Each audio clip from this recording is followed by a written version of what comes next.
एक कवि का ये मन हुआ कि वो कोई कविता लिखे। तो उसने क्या सोचा, मैं किस पर कविता लिखूं? उसने सोचा मैं पेड़ पर कोई कविता लिखता हूँ। तो सबसे पहले उसने क्या करा, स्वयं को इमेजिन करा कि मैं एक पेड़ हूँ। एक पेड़ के अंदर क्या क्या होना चाहिए, पत्ते, शाखाएं, फल, फूल इत्यादि। तो सबसे पहले पहुंचा वो अपनी जड़ों में, उसके बाद जड़ों की शाखाओं में विभाजित होते होते पहुंच गया पृथ्वी के अंधकार में, जहां से वो बीज उसका डाला गया था, और अंत सलिल के मूल में जा पहुंचा। जल के साथ साथ दौड़ता दौड़ता, जल के साथ दौड़ता दौड़ता जड़ों की दुनिया से निकलकर पत्तों, फूलों और फलों में पहुंच गया। बादल के बारे में फिर कवि ने सोचा कि मैं बादल पर कोई कविता लिखूं। अब वहां पर फिर कवि का बादल होना बहुत जरूरी था।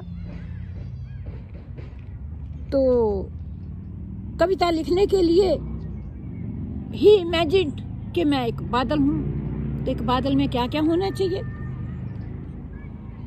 बादल होते हुए वह जल बने बिना नहीं रह सकता था, क्योंकि बादल में जल का होना बहुत जरूरी है।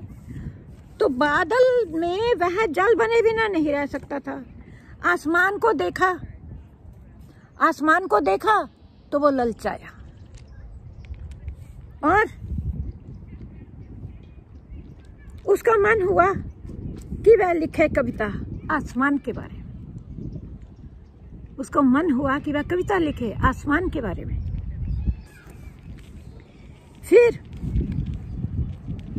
आसमान को देखते ही उसका मन क्या हुआ, यहाँ तो चिड़िया उड़ती हैं। तो आसमान को देखकर कभी ललचाया, उसका मन हुआ कि वह कविता लिखे आसमान के बारे में। वह चिड़िया बन गया, वह चिड़िया बन गया। चिड़िया की ताकत से, पंखों से कवि ने जाना आसमान, कवि ने जाना आसमान। अब वह चिड़िया नहीं, खुला आसमान था। वह कवि अब एक चिड़िया नहीं, खुला आसमान था।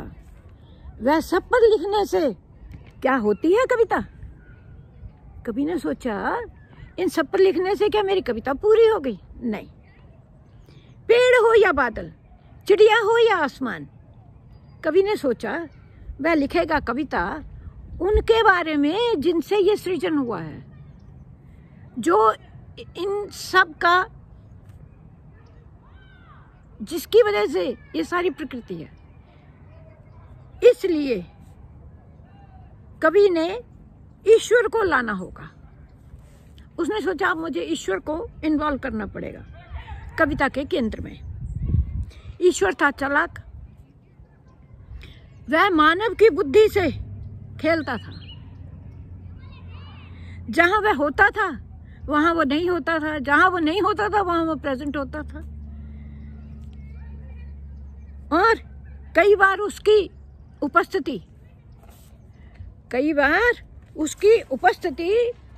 के बावजूद पकड़ में ही नहीं आता था।